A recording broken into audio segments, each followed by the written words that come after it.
Greetings, everyone. This is Ray Garcia from Mentor, North Carolina. We are excited to begin our Advocacy August Elected Officials for Mentoring webinar. We have some excellent speakers lined up for today's webinar. Let's give everyone about 5 minutes just so we can ensure people are able to attend this webinar, and we should get started shortly.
All right, it is 11:35. We can go ahead and get started.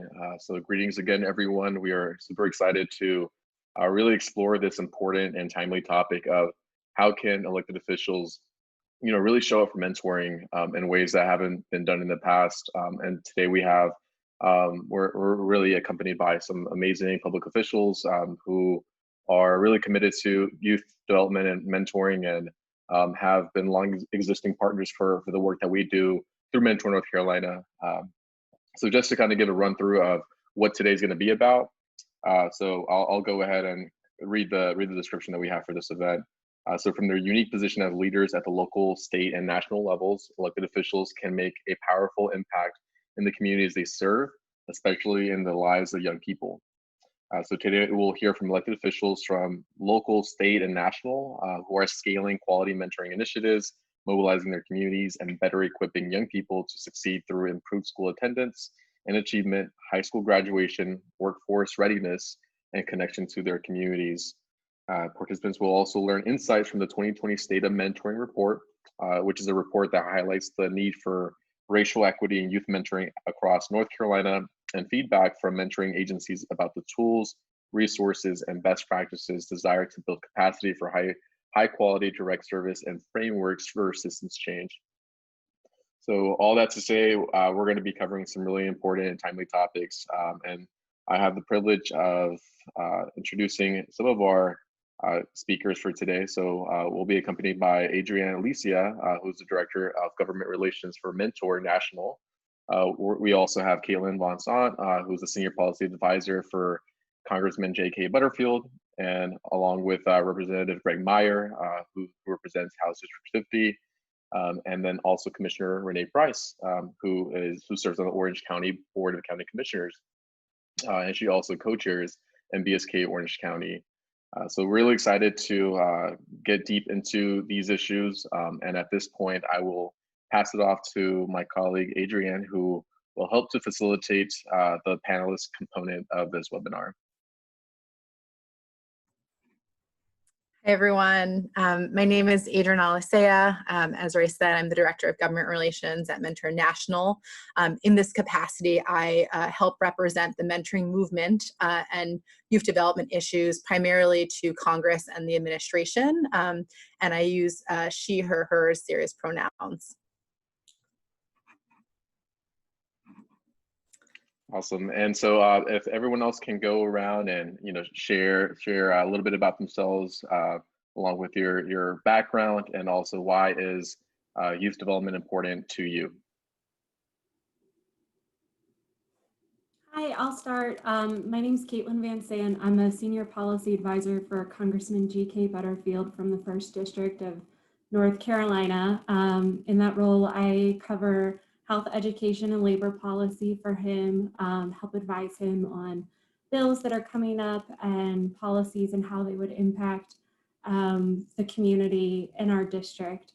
Mentoring is important to me because I think that without having great mentors, it's almost impossible to fulfill your full potential. We really need that extra guidance and support. Hi everyone, I'm Greg Meyer. I'm state representative from Orange County. I represent Orange and Caswell counties, but before becoming a state representative, I ran the Blue Ribbon Mentor Advocate program for the Chapel Hill schools for 16 years. I'm a social worker by training, and really tried to use youth development as a way to kind of bridge what happens inside of schools and what happens outside of schools to have transformative wraparound supports for kids. And I have a very different role working in the policy world now, but my work in youth mentoring led me to do a lot of racial equity work. I wrote a book about the intersection of youth mentoring and racial equity, and that work obviously has continued relevance in policy work as a legislator today. And I am Renee Price and Vice Chair of the Orange County Board of County Commissioners, also co-founder of Free Spirit Freedom, which is a cultural arts initiative that looks at the history of people of color in Orange County. My background is actually, has nothing to do directly with youth. It was in city and regional planning from Cornell, but I've worked in community development, which is also human development. I've been in both urban and rural communities. I've been a commissioner since 2012, and it was a couple of years later, I believe in 2015, that I took the challenge and founded My Brothers and Sisters Keeper, and most recently joined the Mentor family. And for me, why mentoring? It's the impact of mentoring on the lifetime of an individual really is immeasurable. It's about creating relationships and sharing experiences and guiding younger generations to a future of hope and optimism. And so I see that every generation or every era seems to have its challenges. And in this 21st century, I believe that we are tasked to disrupt some of those systems of racism and sexism that are hindering our marginalized youth from success. And we need to focus on effective mentoring, which is what Mentor does, that allows young people to build self-esteem, make those meaningful connections, and explore the possibilities. Thanks, Commissioner Price. Before we start today's conversation, I can't start it without acknowledging the pain in the aftermath of the shooting of Jacob Blake in Wisconsin in front of his children, and the shooting of protesters by a white supremacist.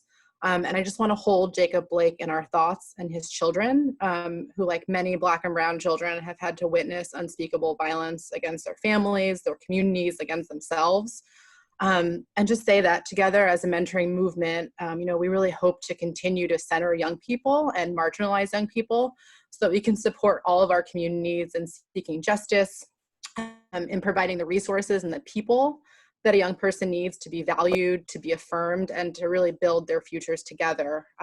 So thank you everyone for joining today. And I feel lucky and privileged to be with all of you to talk about the unique perspectives and opportunities that elected officials and staff have in creating impactful policy that allows every young person in this country to thrive. So I want to start off asking you all a question. How do you think relationships play a role in who you are today? And in particular, in your career paths as elected officials or staff for policymakers, how did it impact how you integrate youth perspectives and mentoring relationships into policymaking?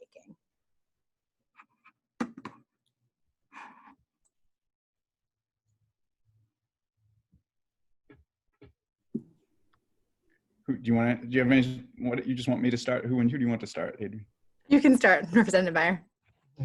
I mean, one of the things that I thought about a lot when I was running a youth mentoring program was about how our systems, like school systems, health systems, public safety systems, are really built around the needs of adults and not around the needs of youth. And particularly when you look at marginalized youth and the way that, let's stick with school system for a minute, the way that so much of policy in a school system is about keeping things orderly and structured for the benefit of adults. Think about discipline policy, which is really in many ways designed to serve the needs of adults.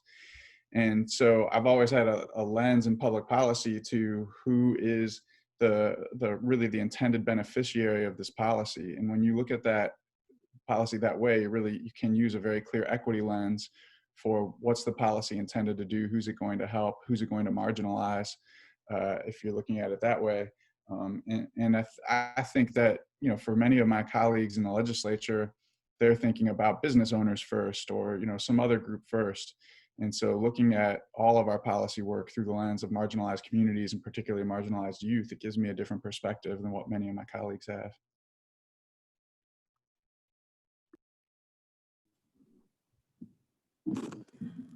I wholeheartedly agree with that. I think one of the challenges that we face at the federal level is we can come up with these great ideas that we think will be great for schools or community organizations, grant programs, things like that, but without having the perspective of the people who will actually be affected by those programs or participate in those programs. I mean, it could actually be a horrible idea. We might not know, without having that sort of on the ground experience of the people that would be participating. So I think it's really important to engage all of the stakeholders, especially when, we're trying to solve in the abstract some sort of issue. And I'll just add on to what's been said. I think and emphasize that it's important to understand the backgrounds of the people that we're trying to help. What may be of value to Greg may not be of value to me, or I may put different weight on it. I can remember as far back a long time ago when I was taking SAT tests and things like that. The way the questions were framed and what the questions were about just seems so many times seems so foreign to me, even though I was, brought up and, with a good education and had, I was actually in a private school, but it was still culturally, it didn't relate. And I think that we have to think about who we're trying to serve, and not from the lens of someone that's, say, middle income, privileged, and just doesn't understand some of the background. And also too, I think it's important to celebrate these backgrounds and not try to to supplant them, you know, come in with new ideas and expect someone like me to assimilate and accept someone else's ideas. So I think we need to have a more comprehensive conversation before we set policy. Yeah, it seems that in all three of your answers, what I heard was that there needs to be more than just community consultation. There needs to be community leadership and partnership when policymaking happens. It doesn't happen in a vacuum. There really needs to be a concentrated collaboration and listening to the communities that you are serving in your roles as elected officials. Thank you. Commissioner Price, I actually have a question for you. Can you tell me more about your role as co-chair of My Brother and Sisters Keeper of Orange County, and how that plays a role in both integrating community programs and government working together to support young people? So I started My Brothers and Sisters Keeper as in accepting the challenge from President Barack Obama. And he had challenged tribal leaders, mayors, and county commissioners to take an interest in our young people, particularly young boys and young men of color after the murder of Trayvon Martin and too many other young people. And unfortunately, as you mentioned, it's still happening today. So I brought together a group of community leaders, and everyone said, yes, we must do this. And so we proceeded to formulate programs with young people. I would say some of the faithful groups that have been part of My Brother's Keeper are Boomerang, Beyond Expectations, Fathers on the Move, and even Movement of Youth, which Atreus Good had founded. And we continue to have programs that engaged young people. And we were also concerned about making sure that these were programs that they appreciated. So eventually, after a few years, I actually passed the torch. I passed it on to Atreus because I really felt that the organization needed someone that was closer in age to the people that we were serving, and he also had a good program that was already going with staff. So I was glad to do that, and I just I sit as an advisor now. But what I would say in terms of the support of the program, initially we did have support from the county. It was embedded in the county one of our county departments, and we were able to get some funding, some direct funding. But now that it's outside, it is its own independent organization, that we can apply for funding, such as the Orange County Outside Agency funding, but also from philanthropic organizations. So we've kind of spread our wings. Thank you. Representative Meyer, the Blue Ribbon Mentor Advocate Program was a program you started and directed for many years before you became an elected official. Can you tell us more about the model and how you think it could be scaled?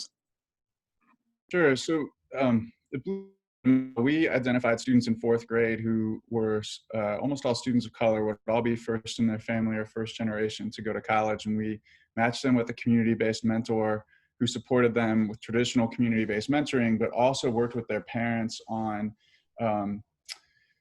school advocacy. So they would go to parent-teacher conferences, IEP meetings, et cetera, together. And we supported those kids from 4th grade all the way through post-secondary education. So the longitudinal model of Blue Ribbon was something that was different than most mentoring programs. And we also, we built in a lot of supports around the students of academic supports like tutoring, college and career exposure, leadership development opportunities, even travel opportunities. We did international travel with some of our students.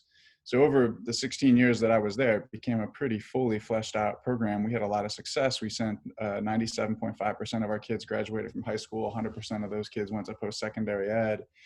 But I actually never thought that the Blue Ribbon model was something that should be scaled as like a franchise model, because we really built a model that was responsive to the needs of the students and families in the community that we served. I think that the lessons that we learned are more important than trying to scale exactly what we did. And I do think there are other programs in North Carolina that took a lot of the lessons that we learned and have done an amazing job of turning them into programs that are a really good fit for their own community. Like I think Student U in Durham is a good example, which we don't really identify as a mentoring program. They portray themselves much more as an academic support program. but has a similar longitudinal model, a lot of wraparound services. And then the other thing that I think Student U has done well that we had to really learn at Blue Ribbon is that the name Blue Ribbon Mentor Advocate pulled in the advocate name as an idea that we were going to advocate for individual students. But if you advocate for individual students to just do better at navigating a broken system, eventually you become quite tired of having to fight against that same broken system with the next group of students. And so we became a systemic advocacy organization and started to advocate for policy change in the school district and even at the state and federal levels. And even though I was a school system employee, and most of the time we think, oh, well, you can't really speak up about policy stuff, that's not actually true. It's how you do it and the way that you approach it. And so, you know, I was active and involved in fighting for in-state tuition for undocumented students going all the way back to 2005. And now we still don't have it in North Carolina, but I'm the primary sponsor of the bill that would give that to us if we can ever get the votes in place to pass it. So I think that, you know, there's many lessons that you could learn, but that one of that everybody who's serving individual students should be advocating for all students, that is the one big lesson that I wish people would take away. Thanks for sharing. And I think it's the point that you made just around how folks think that, you know, if you're a school employee, you can't advocate or you can't find ways to make systems different or better is one that I think a lot of folks who do advocacy and mentoring programs in particular also feel. So it's really great to hear you talk about the ways in which you did that. Caitlin, how do you feel federal budgets and the appropriations process in Congress make an impact on young people and youth mentoring? Well, they make a huge difference. This was my first year on the Hill and going through the appropriations process from this side of the process, and it was pretty mind-blowing to me how granular and intense it was. Unless the program is mandatory spending like Medicare, Social Security, it has to go through the appropriations process. So first, the president puts out a budget request detailing what the administration thinks it needs, and Congress always ignores it. And then the Appropriations Committee puts out a process for members of Congress to submit their requests. A member can submit something like 75 requests per subcommittee of jurisdiction, and we're supposed to rank all of them in order of priority, and then make a top 10 list based off of that. So members will try and show the committee that they have broad support for their priorities, so they'll circulate sign-on letters. I think my boss signed on to something like 140 support letters this year, and one of them was the Youth Mentoring Grant Program funds, which had over 120 members of Congress sign on and support. So without a big show of support, when the appropriators are going through line by line the budget, you know, they might not, if they're looking for places to save, if they don't think that it's something that their members really care about, they might flat fund it or even decrease it or even get rid of the program completely. So having a big push is really critical to ensuring that funds will be there for programs like the Youth Mentoring Grant Program. And that means that, you know, my boss needs to hear from folks within the district to stress why those funds are so important, what kind of difference they're making within the community and for the youth in the community, and why we need, you know, more or a different program or something like that. So engagement is really also critical. Thank you. Yeah, we're really thrilled that Representative Butterfield signed on to the Youth Mentoring Grant to your colleague. I think he's done it the past few appropriation seasons as well. So really grateful for his leadership and the work he's done in that area as well. So this next question is really for, I think, Representative Meyer and Commissioner Price. What does funding for mentoring, youth development, education look like from the state and local perspective in North Carolina? And what kind of funds are available or maybe not available through government for young people? We don't have any dedicated funds for youth mentoring statewide at the state level. I think that's part of why Mentor North Carolina has formed. It's something that we've talked about, is how do we pursue what other states have done to set up some dedicated supports for youth mentoring. there are a few mentoring or mentoring related organizations, communities and schools being the biggest one, that do have some state appropriation support. But if you're not part of the CIS network, you're not eligible for support from that funding.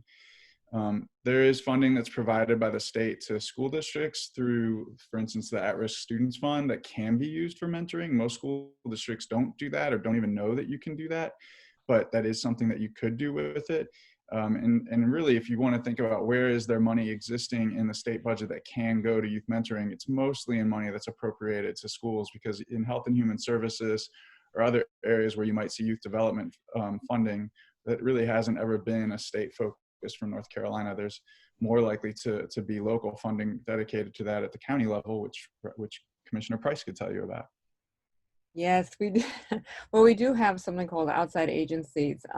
So every year, as part of our budget process, there's a certain percentage of funding that is set aside for various organizations to apply, and a few of those are mentoring organizations. And unfortunately, we don't have, you know, a countywide dedicated budget or line item for mentoring, but through the application process, various organizations can apply for funding. Another thing, one effort that we do fund pretty much every year is, we call it JCPC. Okay, it's Juvenile Crime Prevention Council. I'm so used to the acronym sometimes, and I forget the name of the organization. But anyway, we provide in the fiscal year 2019-20, we actually gave approximately $80,000 match for some of the programs that come under that. And you know, those are programs that are geared towards primarily justice involved youth. So that is one thing that we do. We need to do a lot more, because again, that's just channel for one group of young people. And we no longer have the communities in schools, so we do need something like Mentor. Absolutely, Commissioner Price, I think what you're talking about on the local level, we also see in the federal level. The grant that Caitlin was talking about earlier is funded through the Department of Justice at the Office of Juvenile Justice and Delinquency Prevention. And so Mentor and the network are always thinking about the ways in which other departments in the federal agency and clearly at the state levels can also be thinking about the ways that they could be supporting young people beyond just in the juvenile justice space. So thank you for making that point. I think Caitlin really touched on this earlier, but I have a question for all three of you. Wanted to know what advocacy from mentoring programs and young people is needed to push for more supports for young people at the federal level, at the state level, but particularly around education, workforce development, career exploration. Where do you think, what do you think elected officials want to see from advocates? I can speak to my experience in my boss's office. Like I said, engagement's really important. Reaching out, sending an email, or even just calling the office and saying, you know, this program is important to me and this is why, is I can't stress how critical it is. You know, I think I said we signed on to about 140 support letters, but we easily got, I don't know, 1,200 different requests. So we didn't sign on to most of them. And one of the criteria that, you know, my boss considers is who's reached out. Are they from the district? Will this help the district? Is this something that will benefit students and families in his community? So without, you know, knowing, you know, I can guess when I'm going through things and tell him, but without hearing that firsthand experience, it's just a guess. So for me and for my boss, it's very, very important. Well, I would say that, of course, our young people are, you know, they can advocate. They're their own best advocates, but as adults, we have the responsibility to make sure that there are programs in place for them. One thing that I should have mentioned in answering the last question is that in Orange County, we give about 50% of our budget to education, to the schools and school system. Of course, we can't direct how it is spent, but we do invest in our young people that way. In terms of further advocacy, one thing that I've done, and of course, people do this across the country, across the state and the country. I'm involved in the North Carolina Association of County Commissioners, and this past year, the presidential initiative was on disconnected youth, connecting disconnected youth, and even before that, there was a presidential initiative on our making sure that our children thrive. So we come together. These are commissioners from across, over 500 commissioners from across North Carolina that can become involved in that effort. And we spent, as I said, this past year was all on disconnected youth. And the staff of the NCACC will then use the results that are in the report and advocate at the state level to Greg to put more effort into programs that will help our young people. And then at the national level, the National Association of Counties, we also have been working hard on that. I was chair of the Community Economic and Workforce Development Steering Committee. And one of the things that we did, well, as chair, I sponsored, in a way, it sounds like I'm in Congress, but I'm not, to continue the funding for the Workforce Innovation and Opportunities Act. And we did continue to get that funding. And so the NACO staff, they will take our recommendations from our legislative meetings and take that to Capitol Hill. And the same, I think, and then you mentioned OJJDP. That's another one. We just had a conference call 2 days ago. I switched committee, so I'm now on the Justice and Public Safety Steering Committee. And they were asking about our priorities. And one of the things that I stressed, and other commissioners on the call stressed, was to continue funding for OJJDP. So even though I'm local, we have these state and national organizations, and we try to work together all to help our young people. Well, one thing that around advocacy that I think that Mentor and I would like to ask of folks is that next year, when we get to next year's legislative session, it's too late for this session, but for next year's session, we do plan on introducing some mentoring focused legislation. We likely name it for Howard Lee, the former state senator, mayor of Chapel Hill, and longtime advocate for mentoring of males of color. And so the Howard Lee Youth Mentoring Act would be the first time that North Carolina would have dedicated mentoring legislation and some funding to support 8 regional mentoring hubs, provide some sub-grants to mentoring agencies, and help us raise the overall quality of mentoring across the state of North Carolina, something that Mentor has worked on nationally and been successful at in a lot of other states. So we'd love to have your support for that. And certainly you'll hear about that from Mentor when it's time to speak up. We'll go back in a legislative session probably the end of January 2021. So it'll be sometime in the spring of 2021 when we'll need that. But I would also just add on to that related to advocacy. I know that there's probably lots of issues that you and the youth that you serve want to advocate for. You can certainly engage those youth in that advocacy. Here's my simple rule of thumb in advocacy. The more time that you get from me, the more effective your advocacy is. So if you sign a petition, it's like 0% effectiveness because I don't actually read everybody's name who signs the petition. I just see that the petition has X number of signatures. If you send me an email, it's a little bit more. If you make a phone call to my office and talk to my assistant, you get 20 people to do that. And then she tells me, boy, we had a lot of calls on this today. Like that gets a little bit more of my attention. If you come and visit me in Raleigh, you're going to get a 15-minute appointment. But if you ask me to come and visit you in my district and see the program and talk to your youth, you'd be more likely to get an hour of my time. So think about what the ask is of my time, and that however much time you get is likely going to increase the effectiveness of your advocacy. Caitlin, would you say something similar at the federal level in terms of how Representative Butterfield would consider this? Yeah, definitely. I think, when I mentioned emails earlier, I think in my head, but I should probably clarify this. I meant directly to the staff. If you can get a hold of those email addresses, and Mentor North Carolina certainly has mine. But when it goes to just like a general email box or signing a petition, like Representative Meyer said, that doesn't really count as much. calls do count a lot because we're a small office. We're always chatting like, whoa, the phones were blowing up today. What were people talking about? And we also keep track of every issue that we get a call on. And then when the congressman's in DC, his schedule is unbelievably hectic.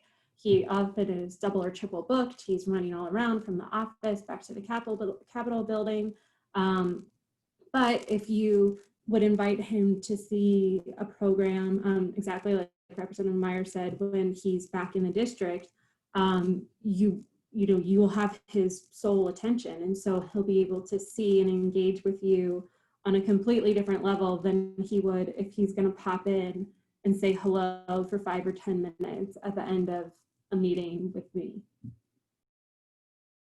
Thanks. And for folks who are interested in sort of more of these resources, Mentor National has created some resources on how to conduct a site visit with an elected official or how to schedule a meeting with an elected official that I'm happy to share in the chat box at the end of this as well.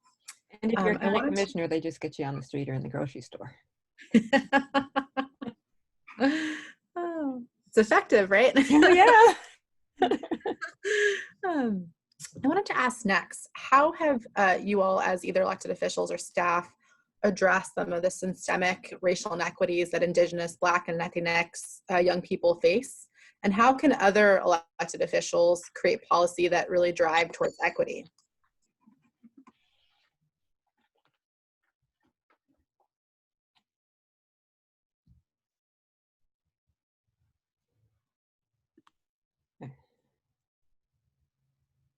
Adrian, can you just repeat that again? I'm sorry. Sure. How have you as elected officials or staff addressed systemic racial inequities that Indigenous, Black, and Latinx young people face? And how can other elected officials create policy that helps drive towards equity? So the hard part about this is that our policy framework in the United States is set up to be racially neutral, and we know that racially neutral policies are going to be privileging towards racial majority, towards white folks in the United States. And so it's not easy to create race-targeted policy and be specific about who you're trying to help. The most traditional ways that's done is by going through economic policies that you know will have a disproportionate impact on communities of color because of the connection between race and wealth in the United States. But I do think that there is a lot of interest in trying to be more creative about approaching equity in the policy world. Certainly the rise in the Black Lives Movement and advocacy on racial equity across multiple sectors has meant that we have talked about it a lot more in the last couple of years than when I first got into elected office. And one of the things that I've tried to work on is bills and policies that actually have a strong data component to them. There's actually a lot of legislation that's done that doesn't really have anything behind it besides something that they think is a good idea. And when we can actually track data and report out disproportionality data, then we can use that to help craft public policy once we have the data. So that to me it's one of the easier levers that we have to move.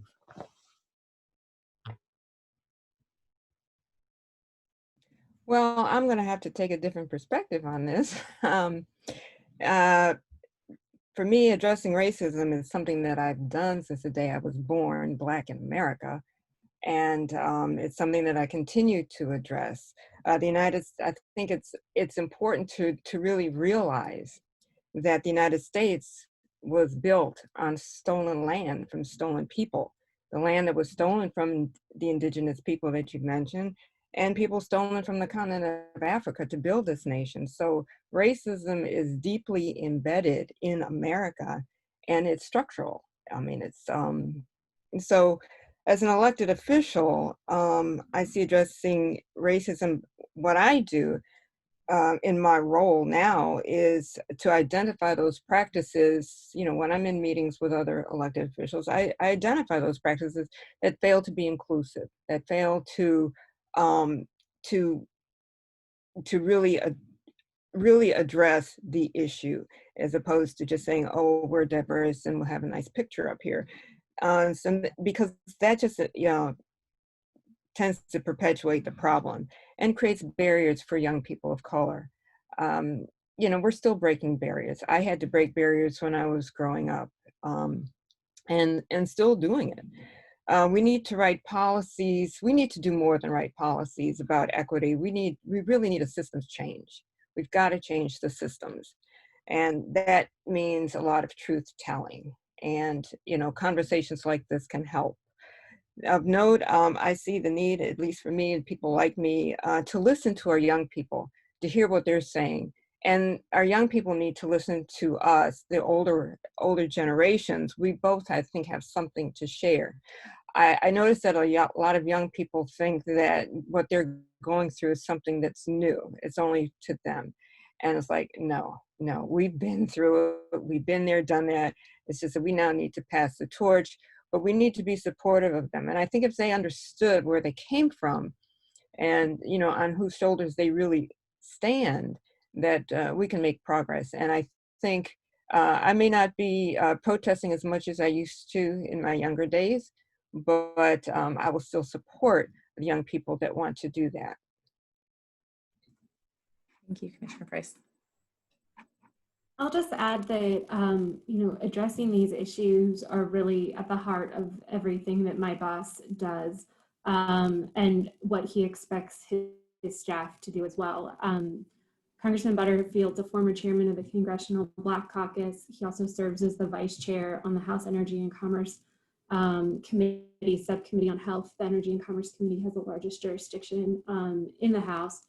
And he also serves on the Energy and Commerce Task Force on Equity, which was started in the past couple months as a response really to the incredibly disturbing but not surprising data that we've been seeing with respect to COVID-19 and the impact on minority health and the disparities that we're seeing. I think it's shown a light on something that a lot of people in this world have known for a long time and have been screaming about for a long time. But I think that with the COVID-19 crisis and the reckoning that we're facing with police violence and our history of systematic racism and oppression, I am hopeful that the energy will converge and we can finally see some bold change. I know that my boss, along with many of his peers, have been frustrated with piecemeal attempts to solve discrete issues here, like we'll just fund a program here, create a grant there, do a study, collect data, but only on these 5 things and not the broader picture. And he and his colleagues in the Congressional Black Caucus, the Congressional Hispanic Caucus, and the Congressional Asian Pacific American Caucus are really working to develop comprehensive and transformative policies because we know the system's rotten. So we need to come up with some sort of groundbreaking change and not just, well, we'll require diversity training in this one program. Thank you, Caitlin. Sort of shifting gears, many of you have introduced legislation that expands opportunity for young people, improves education. Can you tell us more about some of the bills that either you or your bosses have introduced in these areas?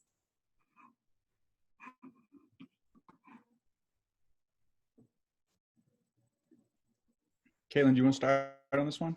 Sure, I was going to let you start since you were actually a legislator, but I can go. So my boss in the past, I would say this Congress has been very focused on closing gaps in access to technology and broadband.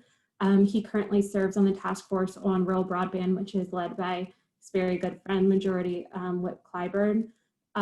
For those who aren't familiar, the 1st District in North Carolina is fairly rural, but also even in our more urban areas like Durham, there are lots of underserved areas where there's not access to broadband, or there's a disparity in access to technology like computers and smartphones.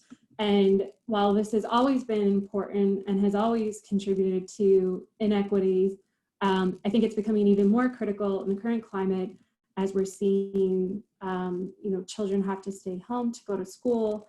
and things like that. So my boss has introduced several bills to increase broadband and technology access in Eastern North Carolina, including the Expanding Opportunities for Broadband Deployment Act, the Federal Electronic Equipment Donation Act, or the FEED Act, and he was original co-sponsors of some other bills like the Accessible Affordable Internet for All Act, the Closing the Homework Gap Act, and the Emergency Educational Connections Act. So this is something that, you know, he really feels is important, and is hopeful that whenever Congress can get it together to pass the next COVID relief package, that we can include some things to this point, because we know that, you know, we're already seeing stories in the education space about how, you know, really like the fear that this school year is going to leave many students behind, whether that's not having access to equipment or internet, or not being included in a learning pod that, you know, some maybe wealthier families have hired a private tutor to teach their kids or something like that, you know, which is great for them, but we don't want to leave other kids behind. It's not fair. So it's something that he's definitely focused on for the rest of this year. I just pulled up an email where I actually answered this question for a constituent recently, so forgive me for reading off a little bit, but I mean, here's some of the bills that I've worked on. These are ones I've been primary sponsor of. A bill addressing racial hate crimes, a bill giving undocumented students in-state tuition in North Carolina's community colleges and universities, a bill to repeal the death penalty, creating a system for universal voter registration, a bill that would create a state loan program for micro businesses, which would be much more likely to be owned by people of color, a bill to create a paid family leave program for every North Carolina worker, allowing undocumented folks to acquire a driver's license and drive legally, a constitutional amendment to raise the minimum wage, and then tons of education funding bills, a task force on addressing racial and economic opportunity gaps, fully funding universal pre-K, and fully funding English language learning in our schools. So those are some of the things I've worked on. Now, what I would say is that I haven't accomplished most of those things because I serve in the minority party in the legislature, and we don't get to pass the bills that we want. The Republicans pass the bills that they want. And so this would be my call for not only policy advocacy, but electoral advocacy. If you want bills like that to pass in the North Carolina legislature, we need a different legislative majority after the 2020 elections. Well, as county commissioner, I don't pass bills, but I do lobby people like Greg. We are a function of the state, but some of the things that we have done locally, and actually, let me back up a minute. One of the things that I joined other folks in working on, which I think that, Greg, you can take some credit for, is raising the age of juvenile jurisdiction from 16 to 18. And that gives, you know, more of an opportunity for young people to actually get their lives together. So that's one thing. But locally, a couple of things that we have done that we can do is we use some of our tax revenue for computers, laptop computers for all of our students in both school systems. The issue, of course, is broadband, and that is something that we're working with Greg and Verla and Valerie, Verla Insco and Valerie Fouché on that, to how can we get broadband to everyone in the county and across the state. But we do that. We've also, we have great library systems, and so they're doing a lot of things for young people, especially during this time of COVID, trying to keep programs going. And then it's in terms of economic development for our jobs. I did ask when the CARES money was coming forward, or the stimulus packages, what about our small businesses? We in Orange County, we did set aside at first, I think it was the initial $300,000 to help small businesses, and then we had to do it again. But unfortunately, a lot of people do not have that credit rating or credit that relationship with lending institutions to take advantage of some of the funding. And I asked Congressman David Price about that during one of his sessions, and it's something that he's looked at and, you know, trying to do a better job as we go forward in reaching out to different communities, particularly communities of color that traditionally would not have had that financial institution connection. Renee, Governor Cooper just proposed in his proposed budget this week some targeted grant funding towards businesses that have been severely impacted by COVID. So this would include hospitality industry, for instance.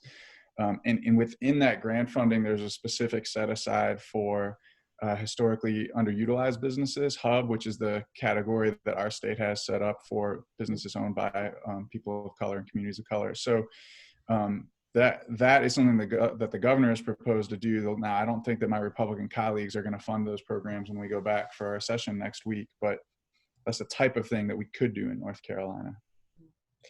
And one other thing that I almost forgot to mention, that what Orange County also has done, and Durham County has done this as well with Durham Technical Community College. It's obviously by the name, it's the community college is in Durham, but we also have a campus in Orange County. And we provide scholarships for young people of need. And the unique thing about it, the unique aspect about this scholarship program is that students do not have to reveal all of that financial information about their parents or status about their parents. So if your parents happen to be undocumented and, you know, afraid to or unable to apply for some of the federal scholarship programs, they can still apply, get the money, and go to school and advance themselves and their families. Great, thank you for sharing. Representative Meyer, this is sort of similar to what you were just talking about, but wanted to know, as an elected official, how do you make the case for mentoring to your colleagues who have different priorities, where young people maybe are not the #1 center, or who disagree with you on where funding should go? How do you really build that case for them? So I actually think that mentoring will have a fairly easy time building that case once we have mentor behind a coordinated statewide effort. Nobody's opposed to mentoring. And because there are mentoring programs in so many communities, if we can just organize all of those communities to speak to their local representatives, and if you can get them to come and meet with you and meet your students, and you say, will you support the Howard Lee Youth Mentoring Act? None of them are going to say no matter what their party is. Now, when it comes time to budgeting, there always is a fight for dollars and competing priorities. So that doesn't mean that you guarantee that we're going to get it funded. But I'm not worried about there being partisan differences on this. We just have to get our act together and talk to folks. Yeah, I think that's something that we talk to our advocates a lot about. There's some fear, I think, that folks from different parties feel very differently. And one thing that we tell everyone all the time is that I can't even name one person in the world who is against the idea of pairing a caring adult with a young person and creating supportive relationships for that. It's really about the work that we're doing as advocates and pushing them to understand the importance of it and why it needs an additional investment, why it's just not, you know, a volunteer free thing that doesn't need any oomph behind it, so to say. So thank you for sharing that. I just wanted to remind the audience that we'll be starting Q&A in a little bit. So if folks have questions, please to put them in the chat box. And then my next question is for all of you, and that's, mentoring is really one piece of the puzzle for supporting young people. It requires a multifaceted approach across agencies, across levels of government. And so I wanted to know, how can state, local, and federal government officials be more intentional about working together to increase positive outcomes for young people?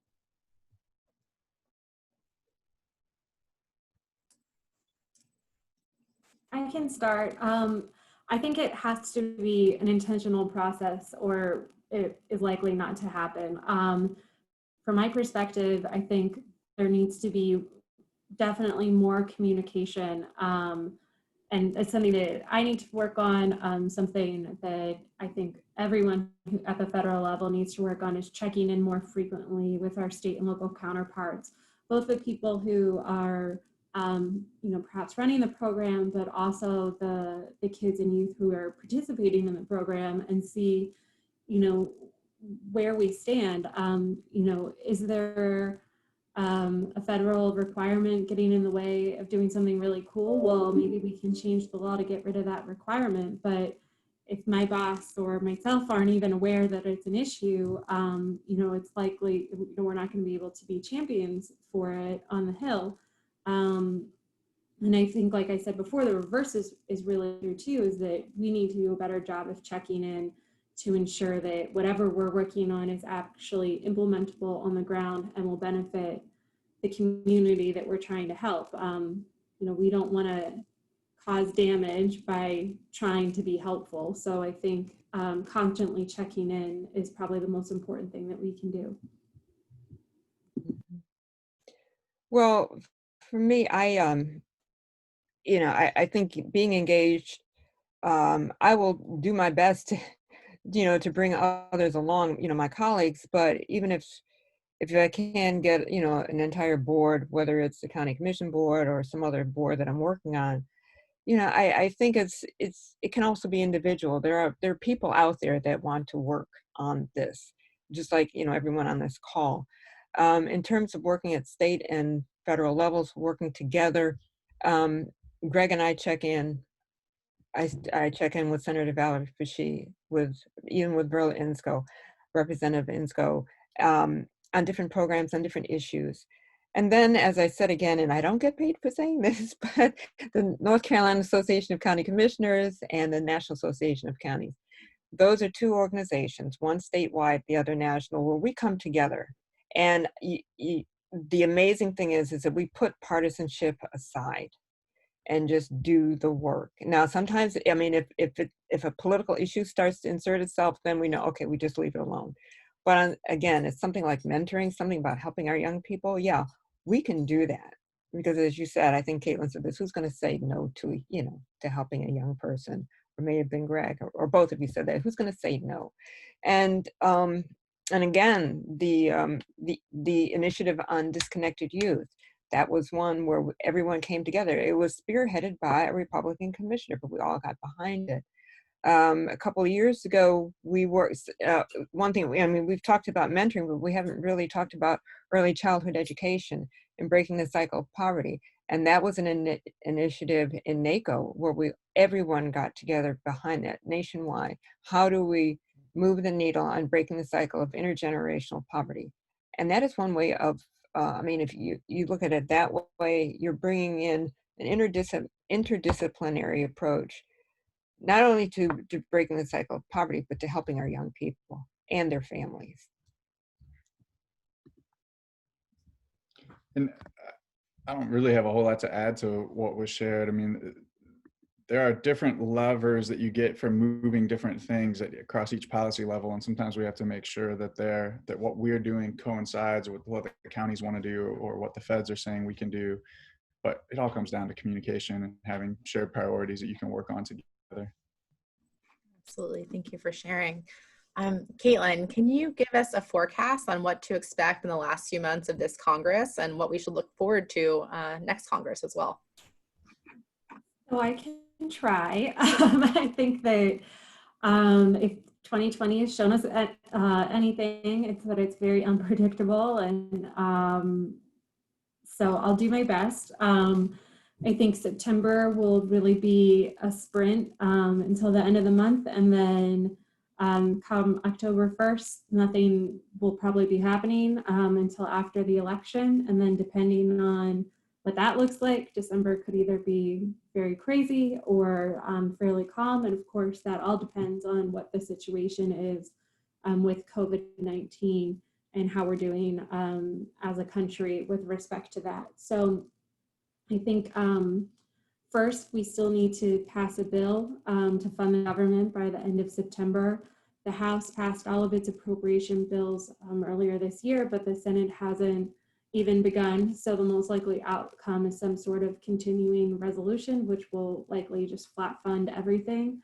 It's unclear how long that will last. I think Democrats want the continuing resolution to go through March, and Republicans want it to go through December, and that difference is likely because of hoping for different outcomes in the presidential election. We also still haven't passed another COVID relief package, something that everyone agrees needs to be done, but haven't been able to come to an agreement how yet. House Democrats passed our bill, the HEROES Act, back in May, but the Senate, specifically Senate Republicans, haven't been able to come to an agreement, and neither has the administration. So I think I saw that the administration and Speaker Pelosi are opening up talks again, and you know, hopefully they'll be able to come to an agreement, so we'll be able to do something in September, but I think it just remains to be seen. I think for next Congress, you know, fingers crossed for a positive outcome for our side, the House, Senate, and the White House. If that happens, I think, you know, I think it would just be fantastic and such an opportunity to enact real change that will help move our country forward in a positive way for everyone.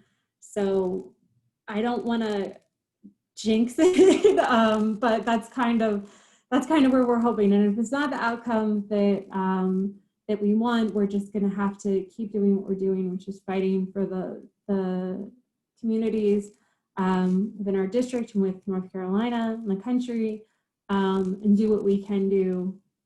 Sometimes is an uphill battle and can be discouraging, but I think this is a time where folks are really pulling together in a positive way and pushing forward.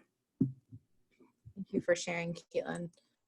Commissioner Price, I have the last question for you. Can you tell us more about the 2020 State of Mentoring Report? Okay, well, that is a report that's being produced by Mentor North Carolina, and it will present some of the findings from about a year-long listening tour. There were 8 sessions that were, well, 4 have been held and 4 more need to be held. And of course, because of the pandemic, they will be virtual. But those listening sessions were set up to get information about the mentoring programs, about the different, you know, that are being run by the different agencies across North Carolina.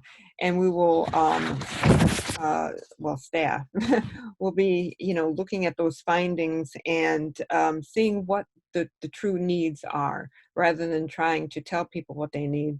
The report will be a reflection of the findings from out in the field. And so far, some of the issues that have really been most prominent are funding, mentor recruitment, program evaluation and data collection, capacity building, professional development, and developing a racial equity framework.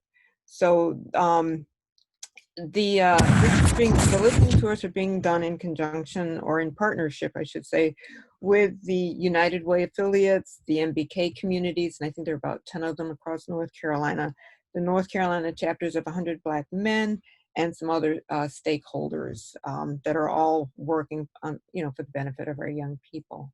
So look forward to that in January 2021. It's going to be released to the public during National Mentoring Month, which is January. Great. It looks like we have, I'm going to move over, and it looks like we have one question for the audience.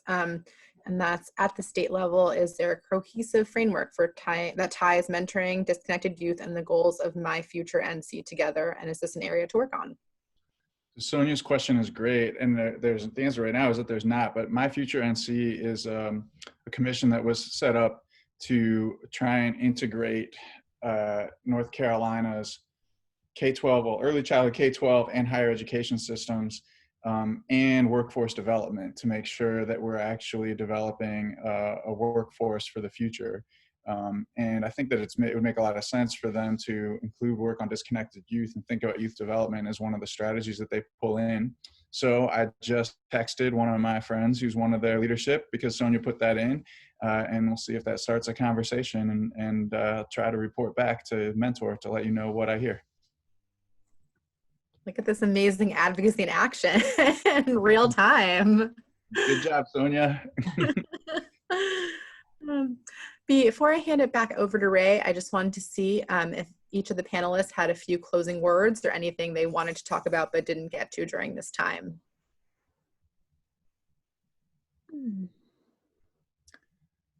Thanks for having us. And I did see that Samuel just asked about what can you do to support affiliate expansions in their state. So I would say that follow Mentor's lead, because Mentor will be asking you for help when we try and get to that in next year's state legislative session. So I look forward to hearing from all of you as you contact me and my colleagues. Maybe if we're back into times where we can visit in person, you'll be able to come down and visit me at the legislature. I'd love to see you there. Thanks for having me today.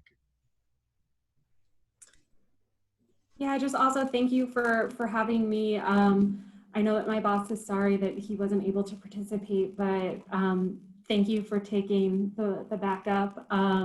And just I look forward to working with everyone to advance these important priorities for the rest of this Congress and next Congress. And my closing words would be again, as everyone else has said, thank you. Thank you for inviting me. And I've really enjoyed the interaction. And I think we need more of this. I mean, you talked about how can we advance mentoring and, the whole concept of mentoring. And this is one way to do it, by bringing different stakeholders together and seeing, introducing us to one another. Of course, I know Greg. And seeing how we can move forward in a really cohesive manner. Thank you all very much for being with us today. I did want to add something very quickly to Samuel's question. I would say to feel free to follow up with either myself or my colleague Abby Evans on our government relations team, and we're happy to do some individualized outreach and thinking about how you can make this specific case in your own states as well. So thank you for that. Again, thank you all for your time. It was really wonderful to be in conversation with each of you, and looking forward to seeing all the incredible work you're going to continue to do on behalf of young people. And I'm actually going to hand it back over to Ray. Awesome. Thank you so much, Adrienne, for leading and facilitating such an excellent panel. I want to thank all the panelists as well.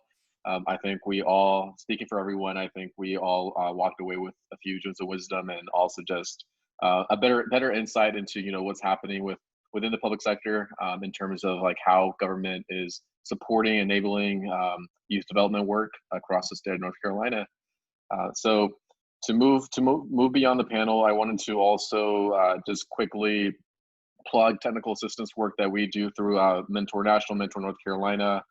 Essentially, we offer no-cost technical assistance. And this, of course, really can take up a variety of different forms, so such as development and revision of mentoring training materials, guidance and consultation on mentor recruitment plans and strategies, analysis of mentor screening processes, also analysis of match support processes, and in-depth evaluation planning. So if your organization is in need of some sort of technical assistance that potentially us through Mentor North Carolina, we can support you there. I recommend that if you are interested, to make sure to visit National Mentoring Resource Center.org to apply for this no-cost technical assistance, and hopefully somebody with our team will be able to assist you in that process. And then also, additionally, I wanted to plug our next webinar, which is called K through 12 Education in COVID-19.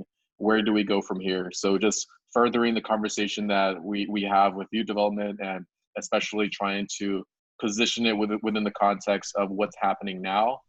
So of course, COVID-19 is disrupting essentially how students, faculty, staff, parents, families engage with the school system, with the educational system.